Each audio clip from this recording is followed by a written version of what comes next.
Allô? Oui, l'Amérique. C'est pour le vieux, là? Tiens, c'est Jeannot. C'est vraiment jour de fête à Sainte-Sévère. Ce petit village s'est mis sur son 31 pour célébrer les 70 ans du film culte. Jacques Tati a tourné ici en encourageant la ville à se servir de son image.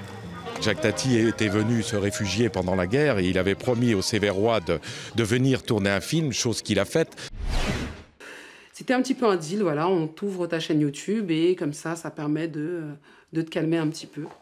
Depuis 1 an, Benji a donc sa chaîne YouTube.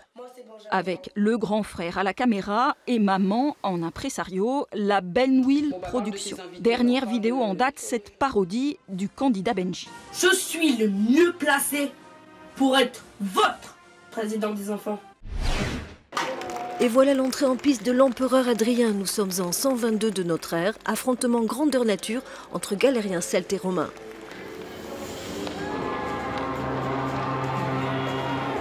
L'idée des grands jeux romains, donc, c'est véritablement un discours didactique, c'est-à-dire on se base sur l'histoire, je m'appuie sur les sources romaines, l'écriture donc se fonde là-dessus, même les acteurs ont dans leur bouche des paroles issues de l'Antiquité.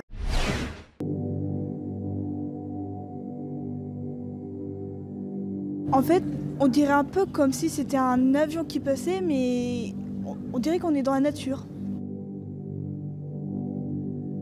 Au sommet du Frac de Dunkerque, ce sont pourtant des aurores boréales qui se baladent dans l'air. Celles que l'artiste Dominique Blé a croisées lors d'un séjour en Norvège. Mais pour découvrir les vrais amateurs de cosplay, il faut monter un étage. Et là, c'est un régal pour les yeux. Sur ce stand français, 3 collaborateurs mulhousiens proposent des objets faits maison, inspirés de jeux vidéo comme World of Warcraft ou de films comme Harry Potter.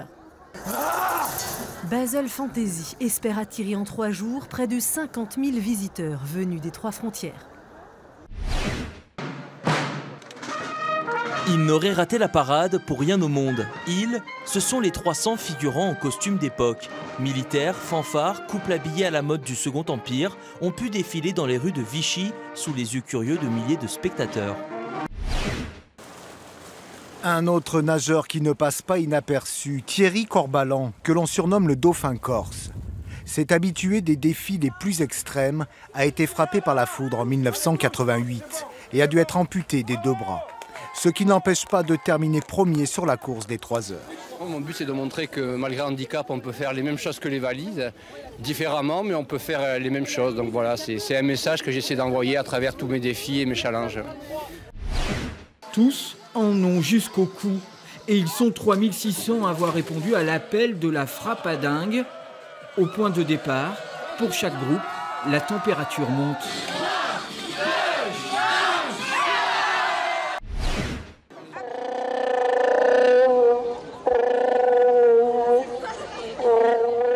Traduction, que la force soit avec vous.